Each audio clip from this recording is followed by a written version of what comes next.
Where did hypnotherapy originate? Have you ever wondered where hypnotherapy originated? Keep listening and watching this video to find out. So in this video, I won't be covering every person who contributed to the field of hypnotherapy, because that would take a good few books. But we will be looking at some significant contributors who have added to where hypnotherapy stands today. So let's start in the 1700s with mesmerism. Now, you've probably heard of the term mesmerism, but have you ever wondered where it came from? Well, there was an Austrian physician by the name of Franz Anton Mesmer, who was around from 1734 to 1815. And he started a movement known as mesmerism.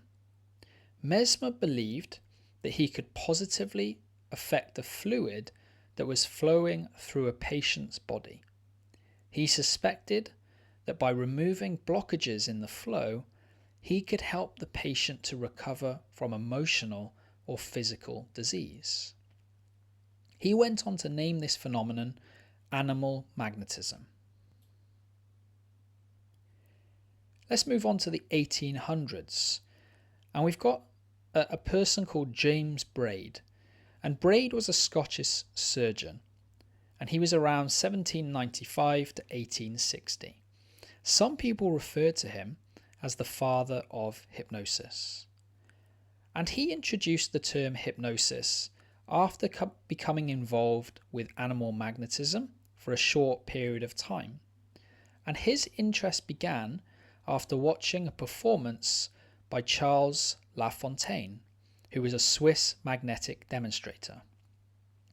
But he disagreed with Mesmer, and he believed that hypnosis caused the patient to be in a particular state of sleep, a trance. He believed that this sleep-like trance was a result of the eyes fatiguing. The word hypnosis. So the word hypnosis is related to Hypnos, the Greek god of sleep. And Braid named it this, he named it hypnosis, but he regretted naming it this, because after he did, he realized that hypnosis can be induced without sleep. It was unfortunately too late to change the term, as it had been spread and accepted widely. So now we're moving on to the late 1800s, and we've got Charcot and Bernheim. So in the late 1800s, a French neurologist by the name of Jean-Martin Charcot, from 1825 to 1893, he believed hypnosis to be a special physiological state. A fellow Frenchman, Hyppotite-Marie Bernheim, around 1840 to 1919, believed hypnosis to be a psychological state of heightened suggestibility. Now we're into the 1900s, and we've got a very well-known name. We've got Milton Erickson.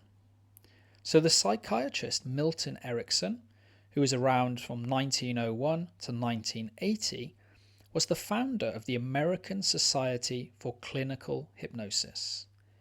And he developed the work of hypnosis using positive suggestions to help his clients. And he believed that he could communicate with the subconscious mind, and he was known to use stories, jokes, and metaphors to do so. So in conclusion to the question, where did hypnotherapy originate? Well, we've talked about some really well-known names who have all contributed to the field of hypnotherapy. Now, this has been a very brief history of hypnosis, and it has covered a few of those most significant contributors.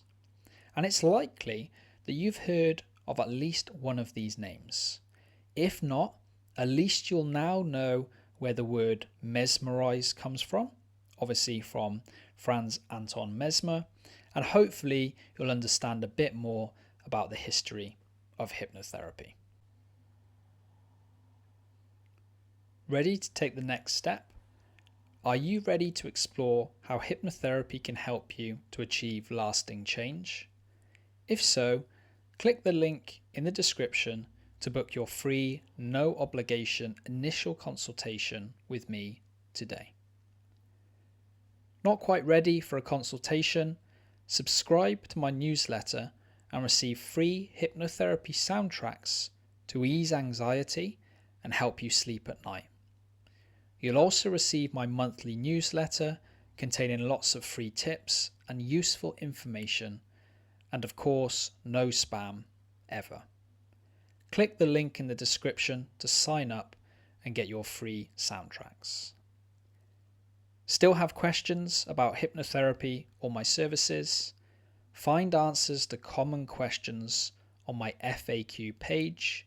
Find the link for that in the description. So there we go. That's the end of this video. Thank you for watching. Thank you for listening. I hope you found it useful. I hope you found it interesting.